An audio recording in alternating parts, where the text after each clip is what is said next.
The star-speckled void of space stretched endlessly before the viewport of the Xylar Confederacy Patrol cruiser stargazer. Captain Kalen stood with hands clasped behind his back, the blue-tinged skin of his elongated fingers slightly tensed as he surveyed the patrol sector. This region of Xylar space was typically uneventful, the occasional smuggler or navigation error from passing traders being the most excitement his crew normally encountered.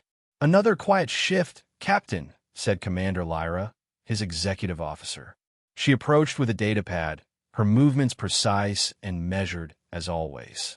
Lyra was known for her strict adherence to regulations and cautious approach to every situation, qualities that complemented Kalen's more intuitive leadership style. "Sometimes quiet is good, Commander," Kalen replied, accepting the routine status report. His four eyes, a distinctive trait of the Xylar species, scanned the information quickly. The Confederacy values peace. Peace maintained through vigilance, Lyra added with the slight nod that was customary among their people. Across the bridge, Science Officer Zoran was bent over his console, his slender frame practically vibrating with the constant energy that defined him. Unlike most Xylar, who tended toward careful deliberation, Zoran approached every discovery with almost childlike enthusiasm, his analytical mind constantly seeking new puzzles to solve. "Captain," Communications Officer Tella called out, her voice carrying the slight wavering that betrayed her youth and inexperience. "I'm detecting an anomalous signal at Sector 936. Kalen turned, noting the tension in the young officer's posture. "Specify anomalous, Officer Tella." She hesitated, rechecking her readings. "It's not transmitting on any registered frequency, sir. And it's moving fast, extremely fast, directly into Xylar space. Not following any of the established corridors." Zoran immediately redirected his sensors, his already large eyes widening further. "Confirmed, Captain. Object approaching at velocity exceeding standard interstellar travel parameters. Energy signature is..." He paused, running the scan again, completely unknown. "Material composition doesn't match anything in our database." "Unidentified vessel," Kalen said, his voice calm despite the growing concern in his chest. "Tella, open standard identification channels. Request immediate authentication and declaration of intent." "Yes, Captain." Tella's fingers moved rapidly across her console, sending the automated greeting and identification request that was standard procedure for all vessels entering Xylar space. Long moments passed. The bridge crew waited in growing tension. "No response, Captain," Tella finally reported. "Scan again, Zoran." Full spectrum analysis. Zoran worked quickly, his console emitting a series of soft tones as it processed the deep scan data. "Captain, I'm detecting what appear to be heavy weapons arrays. Shielding technology significantly more advanced than our own. And..." He paused, adjusting parameters, faint biological signatures. "Very faint, likely due to advanced containment systems, but they're there." "Can you identify the species?" Lyra asked, moving to stand beside Zoran. "Running comparison now," Zoran replied. A moment later, his expression changed to one of concern. "There's a partial match, Captain. Low confidence, but the pattern is consistent with fragmented reports of a newly emergent, aggressive species from the Sol sector. They call themselves humans." The name hung in the air, carrying with it the weight of rumors that had been circulating through the galactic community. Stories of a rapidly expanding civilization with technological advancement rates that defied normal developmental curves. "Battle stations," Kalen ordered. "Shields up, but weapons on standby only. We will not provoke unless necessary." The Stargazer hummed as its defensive systems activated. The crew moved with practiced efficiency to their emergency positions. "The vessel is slowing, Captain," Zoran reported. It's becoming visible." On the main view screen, the mysterious ship materialized as it decelerated, a sharp-angled, metallic gray behemoth that seemed designed specifically to intimidate. Its hull was marked with symbols unfamiliar to the Xylar crew, except for what appeared to be its designation, UEF Vanguard. UEF likely stand for United Earth Federation, Zoran offered, based on intelligence reports. Incoming transmission, Tella announced, her voice tight. On screen, Kalen ordered. The view screen shifted to show a human female with short, dark hair and eyes that seemed to assess everything with cold calculation. Her uniform was charcoal gray with red accents and multiple insignia that presumably denoted rank. This is Colonel Eva Rostova of the United Earth Federation Warship Vanguard, she stated without preamble, her voice carrying a tone of authority that bordered on arrogance. We are conducting a long-range reconnaissance mission and require passage through this sector of space. It wasn't a request, but a declaration. Kalen noted the subtle challenge in the human's posture and tone. Colonel Rostova, I am Captain Kalen of the Xylar Confederacy Patrol Cruiser Stargazer. Your vessel has entered sovereign Xylar space without prior notification or authorization. Your approach vector and failure to respond to standard identification protocols are concerning. The human's expression didn't change. We were unaware of your identification protocols. The United Earth Federation is still familiarizing itself with the customs of neighboring species. Kalen didn't believe that for a moment. A vessel with technology that advanced would certainly have detected and decoded standard communication frequencies. Nevertheless, he continued diplomatically, I must request your intended course and duration of stay within our territory. Our mission parameters are classified, Rostova replied, but I can assure you our passage will be brief and without incident, provided we aren't delayed. The implied threat wasn't lost on anyone on the Stargazer's bridge. I'll need to consult with Xylar Command, Kalen said. Please maintain your position until authorization is granted. Rostova's eyes narrowed slightly. Very well, Captain. Vanguard standing by. The transmission ended. Kalen immediately turned to his officers. Secure channel to command, priority Alpha. As Tella established the connection, Lyra stepped closer to Kalen. Captain, I strongly recommend we deny passage and call for reinforcements. This vessel's capabilities clearly exceed our own, and their intentions are suspect at best. I agree with the risk assessment, Kalen said quietly, but a direct confrontation would be unwise. Their weapons could overwhelm us before backup arrives. Captain, Zoran interjected, while I share security concerns, this represents an unprecedented opportunity to gather intelligence on human technology and biology. We've had so little direct contact with them. Your scientific curiosity is noted, Zoran, Lyra said tersely, but it doesn't outweigh security protocols. The discussion was interrupted as the communication with Xylar Command was established. After a brief but intense exchange, Kalen received his orders. Avoid confrontation, but maintain close surveillance. The diplomatic implications of a first official encounter with humanity were too significant to risk an incident. Kalen reopened the channel to the Vanguard. Colonel Rostova, Xylar Command has granted conditional passage through our territory. You will maintain a prescribed course and velocity, with the Stargazer as escort. Any deviation will be considered a hostile act. Rostova's smile didn't reach her eyes. Acceptable terms, Captain. We appreciate your hospitality. As the communication ended, Kalen couldn't shake the feeling that they had just invited a predator into their home. The escort mission proceeded with palpable tension aboard the Stargazer. The human vessel maintained the agreed course and speed, but Zoran reported multiple deep sensor scans emanating from the Vanguard, probing Xylar planets and installations they passed. They're mapping our defensive capabilities, Lyra observed grimly as she reviewed Zoran's data. And our resource deposits, Zoran added.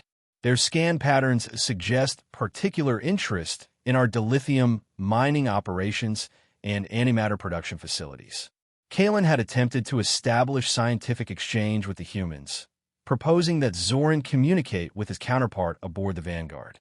After some delay, the humans had agreed, but the information shared was clearly filtered and limited. Their scientist, introduced as Dr. Aristhorn, spoke in measured terms, revealing nothing of substance about human technology or biology while asking probing questions about Xylar physiology and environmental adaptations. Dr. Thorne doesn't speak like a scientist sharing knowledge, Zoran reported after their third exchange. Every response feels rehearsed, sanitized, and his questions focus suspiciously on our neural biochemistry and resistance to various forms of radiation. Meanwhile, Tela had detected encrypted burst transmissions from the Vanguard, directed toward the Sol sector. They're too brief to intercept, Captain, and use encryption algorithms I've never seen before. They're reporting everything they learn about us, Lyra said, while telling us nothing in return. Kalen was about to respond when both ships' sensors simultaneously detected a faint distress signal emanating from a nearby barren moon. The signal was weak, using an ancient modulation pattern. Captain, this coding structure. Zoran's voice held surprise and excitement. It matches historical records of Cthar communications. The Cthar, Lyra asked incredulously. They've been extinct for over a millennium since the Cataclysm. The Cthar had been a highly advanced civilization that had mysteriously disappeared after what historical records described only as the Great Dying, a catastrophic event that had seemingly wiped out their entire species in a matter of days. The signal contains old Cthar emergency codes, Zoran confirmed. It's definitely not random interference. Before Kalen could fully process this development, a communication came in from the Vanguard. Captain Kalen, Rostova appeared on screen, her expression showing interest for the first time. I presume your sensors have detected the anomalous signal. Our databases indicate it's of Cthar origin. Kalen kept his surprise hidden. You're familiar with the Cthar? Earth's deep space probes encountered Cthar artifacts decades ago. We've studied their language and technology extensively. Her next words were unexpected. I propose a joint rescue mission. The signal indicates possible survivors on that moon, and UEF ships are equipped with specialized equipment for operating in the harsh conditions present there. We're prepared to assist, with your permission, of course. The offer caught Kalen off guard. It seems suspiciously convenient that humans would have expertise on a species long thought extinct. Yet if there were indeed Cthar survivors after all this time, the implications were enormous. This is a trap, Lyra whispered, standing just out of the transmission pickup range.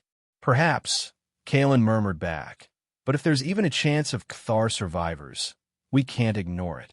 He addressed Rostova. What exactly are you proposing, Colonel? A joint team, your scientists and security personnel, alongside ours. We'll use a Vanguard shuttle. It's better equipped for the moon's magnetic storms. Together, we locate the source of the signal and render any assistance needed. Kalen faced an impossible decision.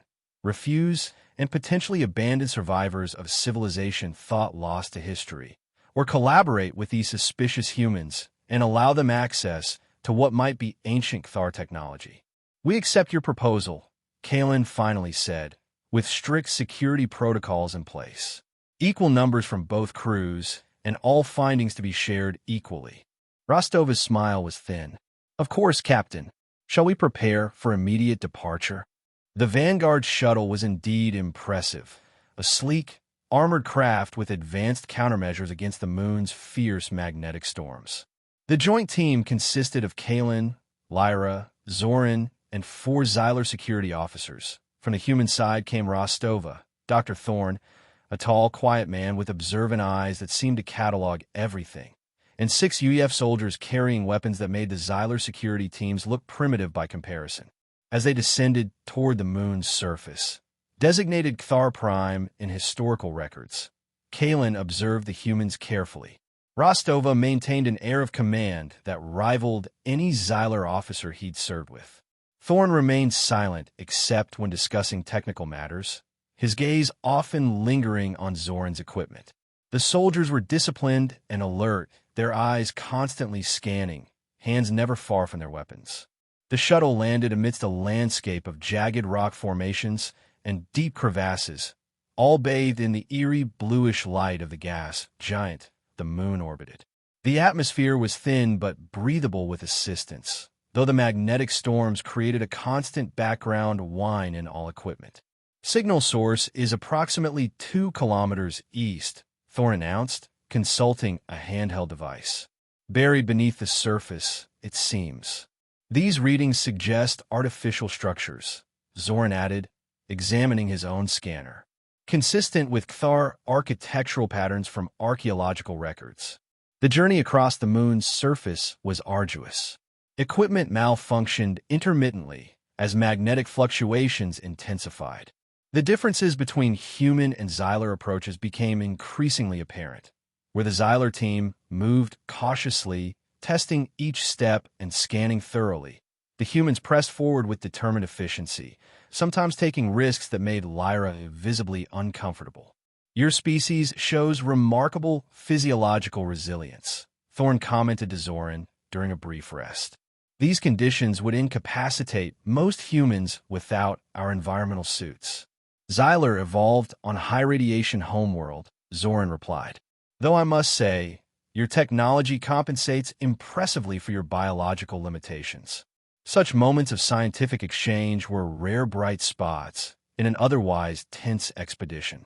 Lyra and the human security chief, a stern-faced woman named Vasquez, maintained a silent contest of vigilance, each watching the other's team as much as their surroundings.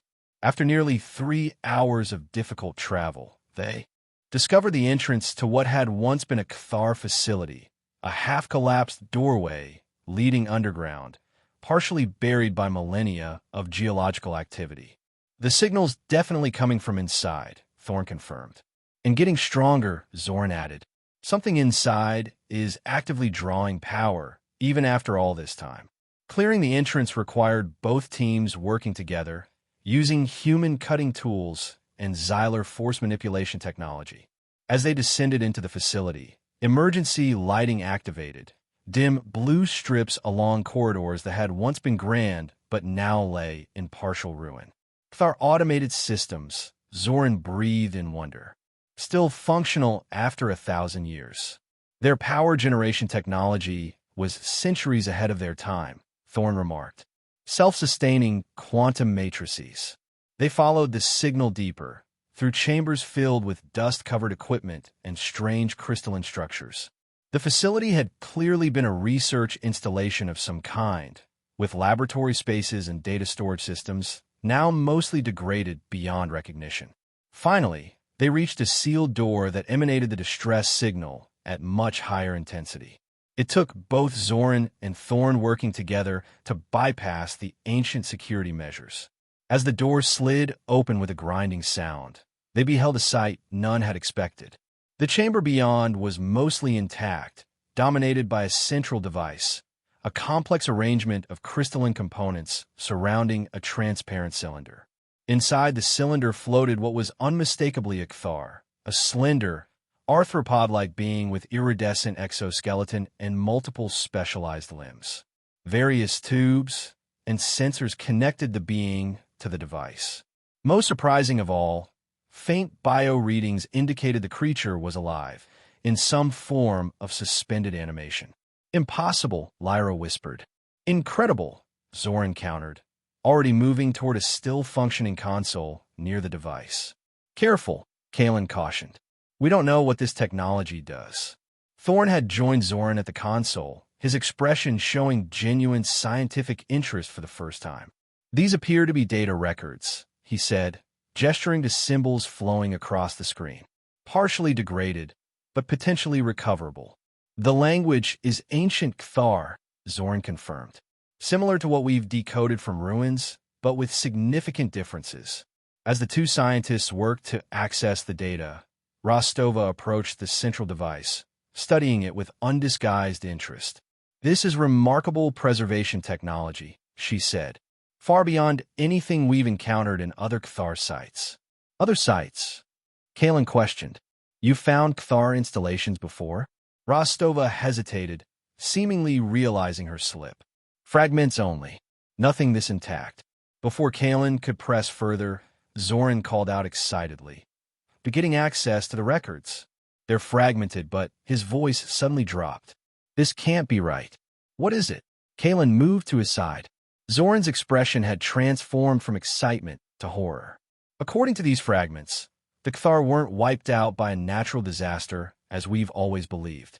They were destroyed by something they created, a biological or nanotechnological weapon that went out of control. And this device, Thorne added, pointing to additional decoded text, appears to be either the source or the control mechanism. The implications hung heavily in the air. Before anyone could respond, the device suddenly pulsed with energy, bathing the room in eerie blue light. The facility's systems began activating around them, dormant machinery humming to life. "What did you do?" Lyra demanded, looking between Zoran and Thorne. "Nothing intentional," Zoran insisted. "The data access must have triggered some automated protocol."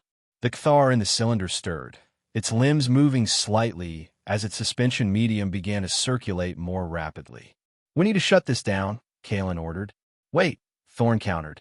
"This could be our only chance to understand." He was interrupted as sections of the wall slid open, revealing maintenance drones and security robots that had lain dormant for centuries. Their lights activated, scanning the intruders. Defensive systems, Rostova recognized immediately. "Everyone down." The first energy burst from a security drone missed Kalen's head by centimeters. The chamber erupted into chaos as both humans and Xyler took cover behind equipment. "Hold your fire," Kalen shouted as the Xyler security team prepared to return fire. "We don't know what could happen if we damage the central device." The Cthar suspension chamber was now fully active, the creature within moving more purposefully as it approached consciousness. The drones continued their attack, forcing the team to retreat toward the entrance. In the midst of the chaos, Thorne shouted to Rostova over the noise of energy weapons. "The primary protocol is active. We need to secure the device before." "Before what, Dr. Thorne?" Kalen demanded, firing a disabling shot at an approaching drone. "What do you know about this?" Under fire and cornered, Thorne finally revealed what the humans had been hiding. UEF deep space telescopes detected energy signatures matching ancient Cthar technology in this region weeks ago. We had recovered data fragments from other sites suggesting the existence of an extinction-level technological threat. Our mission was to locate and neutralize it before other species could weaponize it. "You knew." Lyra's voice was filled with betrayal. "You led us into this danger knowingly." "We didn't know exactly what we'd find," Rostova defended. "But yes, we suspected something dangerous. Would you have cooperated if we'd told you the truth?" Before Kalen could respond, the situation escalated further. Rostova signaled her team, and the UEF soldiers began a coordinated movement not just to defend against the drones, but to establish a perimeter around the central device. "Colonel, what are you doing?" Kalen demanded. "Securing the technology," Rostova replied unapologetically. "UEF protocols are clear. Technology of this significance cannot be left unsecured or destroyed without proper analysis." "That wasn't our agreement," Kalen objected as the human soldiers effectively took control of the chamber, pushing the Xyler security team back. "Circumstances have changed," Rostova stated coldly. "This technology is too important." A sudden surge of energy from the central device interrupted their confrontation. The Cthar in the cylinder was now fully conscious, its multifaceted eyes open and observing them. To everyone's shock, a telepathic voice echoed in their minds. "Stop! You endanger everything." The voice was weak but clear, accompanied by disjointed images. A civilization in panic, spreading destruction, desperate measures taken too late. "It's using some form of technologically enhanced telepathy," Zoran realized. "Can you understand us?" Thorne addressed the Cthar directly. "Yes. Translator implants. Still functional." The creature's thought voice strengthened. "This device, not a weapon. It is the cure. The control system." "Control system for what?" Kalen asked. "The Scourge."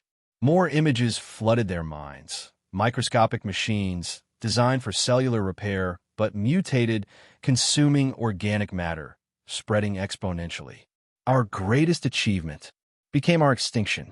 We cannot stop it, only contain it. This facility, last safeguard, a nanotechnological plague," Thorne translated for those struggling with the telepathic images. "They created self-replicating nanites that evolved beyond their control. And this device controls them? Rostova asked intently. Suppresses. Neutralizes. The Kthar struggled to explain complex concepts through its weakened telepathy. Activation without proper sequence. Could release it again. The implications were horrifying. They were standing in a facility containing technology that had once wiped out an entire civilization and could potentially do so again. Before anyone could fully process this revelation, an urgent communication came through from both ships in orbit. Captain Kalen, Tella's voice was tense. Multiple vessels have entered the system at high velocity. Configuration matches CH-locked Dominion warships. How many? Kalen demanded. 6 battle cruisers and support vessels. They're on an intercept course. The CH-lock, a militaristic empire known for their aggression and technological scavenging, were among the greatest threats in the sector. Their arrival couldn't be coincidence. They detected the energy surge, Rostova realized. Just as we did. Captain, Tella continued. They're broadcasting demands for immediate surrender of all Kthar technology. They claim jurisdiction over this moon under some ancient treaty. A convenient fiction, Lyra said bitterly. They want the technology. The situation had become impossibly complex. They were trapped in an ancient facility containing both the last survivor of a lost civilization and a device that could potentially unleash a catastrophic plague, caught between the immediate threat of the facility's defense systems and an approaching hostile fleet that would stop at nothing to seize the technology. Kalen looked at Rostova, seeing the same calculation in her eyes that he was making. Whatever their differences, neither wanted the CH-lock to obtain this power. We need to get back to our ships, Kalen stated. And the device? Rostova challenged. The Kthar's telepathic voice intervened. I can help. The device can generate energy pulse, temporarily disable CH-lock technology, allow escape, but need protection and power assistance. Rostova and Kalen exchanged looks, a momentary understanding. Passing between them, whatever their mutual suspicions, they now faced a common enemy and a clear threat to both their civilizations. Truce, Kalen offered. Truce, Rostova agreed. For now, with that fragile alliance established, they formulated a plan. Zoran and Thorn would work with the Kthar to modify the device to generate the promised energy pulse, while the combined security teams would defend against both the facility's remaining defenses and the CH-lock forces that would inevitably invade the surface. The CH-lock made planetfall within the hour, their drop ships descending through the magnetic storms with typical disregard for safety protocols. The Joint Xylohuman Defense Team established a perimeter around the facility entrance, using the natural terrain for cover. Inside, Zoran and Thorn worked frantically with the Kthar, now partially freed from its suspension, but still connected to the central device. The power requirements are enormous, Zoran reported. We'll need to channel energy from our ship's engines to amplify the pulse. Can it be done remotely? Kalen asked. Yes, but timing will be critical, Thorn replied. And someone will need to remain here to activate the final sequence. The Kthar's telepathic voice added, I will remain. It is my duty, last duty to my people. Outside, the first wave of CH-lock attackers engaged with the defensive perimeter. The humans proved themselves formidable fighters, their advanced weapons cutting through CH-lock armor with surprising efficiency. The Xylar team, though less heavily armed, contributed with superior tactical positioning and knowledge of the terrain. Rostova fought alongside Kalen, her military training evident in every precise movement and command decision. Despite his lingering distrust, Kalen couldn't help but respect her battlefield competence. Your people fight well, he acknowledged during a brief lull. As do yours, she returned. More disciplined than I expected. Peace-loving doesn't mean unprepared, Kalen replied, just before another wave of CH-lock forces pushed forward. In orbit, the Stargazer and Vanguard engaged with the CH-lock fleet, both taking damage but working in surprising harmony. The Xylar vessel's superior shields complementing the human ships' more powerful weapons. As the battle intensified both in space and on the surface, Zoran and Thorn completed their modifications to the Cthar device. The moment of truth approached. All teams fall back to the shuttle, Kalen ordered. Prepare for immediate extraction. As the combined forces retreated to the shuttle under heavy fire, Kalen and Rostova remained with Zoran and Thorn for the final activation sequence. The pulse will disrupt all technology within the system for approximately 12 minutes, the Cthar explained. Enough time to escape, if your ships are prepared. And you, Kalen asked the ancient being, come with us. Your knowledge. I cannot leave. The Cthar's thought voice was resigned. I am bound to the system. Last Guardian. The device must remain operational, or the containment fails. We could study it, find a permanent solution, Thorn suggested. Too dangerous. Too many variables. Millennium of monitoring. Cannot be replaced quickly. The Cthar's resolve was clear. Go. Warn others. This place must remain undisturbed. With CH-Lock forces closing in and no time for further debate, they had to accept the Cthar's decision. Final commands were entered, and the device began to hum with building energy. 10 seconds to pulse, Zoran announced as they ran for the exit. All electronic systems will temporarily fail immediately after, including our communications and the shuttle systems. They reached the shuttle just as the pulse detonated. A wave of blue-white energy expanded outward from the facility, washing over everything. As predicted, all technology immediately went dead. The CH-Lock attackers' weapons and armor, the shuttle's systems, even their personal equipment. In the eerie silence that followed, they could only wait, counting the precious minutes until systems would restart. Around them, confused CH-Lock soldiers struggled with their non-functional equipment. Exactly 12 minutes later, technology began reactivating. The shuttle powered up first, its human design apparently more resistant to the pulse effects. They launched immediately, ascending through the magnetic storms as the CH-Lock forces below gradually regained functionality. In orbit, they found both the Stargazer and Vanguard operational but damaged, the CH-Lock fleet still drifting powerless. There is just enough time for both crews to return to their respective ships and initiate emergency departures before the enemy vessels began recovery. As the two Allied ships limped away from the system, Kalen and Rostova held one final communication. What will your report to UEF Command say, Colonel? Kalen asked. Rostova considered. For a moment. That we encountered an ancient hazard, neutralized the immediate threat, and determined that the site should remain quarantined indefinitely. And yours? Something similar, Kalen acknowledged, though I doubt either of our governments will be satisfied with those answers. No, Rostova agreed. They rarely are. She paused. This alliance was unexpected, Captain, but perhaps necessary. Perhaps a preview of things to come, Kalen suggested. The galaxy is full of threats greater than our differences. Maybe.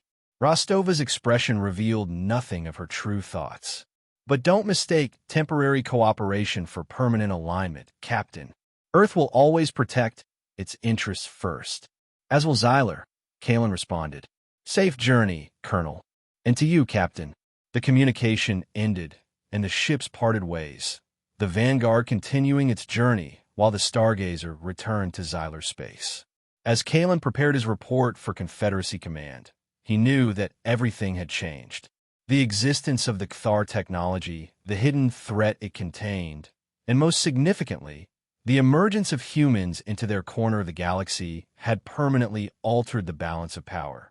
The future held great uncertainty, but also a glimmer of possibility. Species with vastly different values and approaches had managed, however briefly and reluctantly, to work together against a common threat. Whether that cooperation could survive in peacetime remained to be seen, but the precedent had been established. Somewhere in the stars, humanity was expanding, exploring, and undoubtedly preparing. The Xyler would need to be ready, not necessarily for conflict, but for a new galactic reality where ancient dangers lurked in forgotten places and new powers rose to challenge the old order. As the Stargazer traveled homeward, carrying its damaged hull and transformed crew, Kalen took one last look at the starfield behind them. The encounter had been merely the beginning. What followed would define the future of all their civilizations.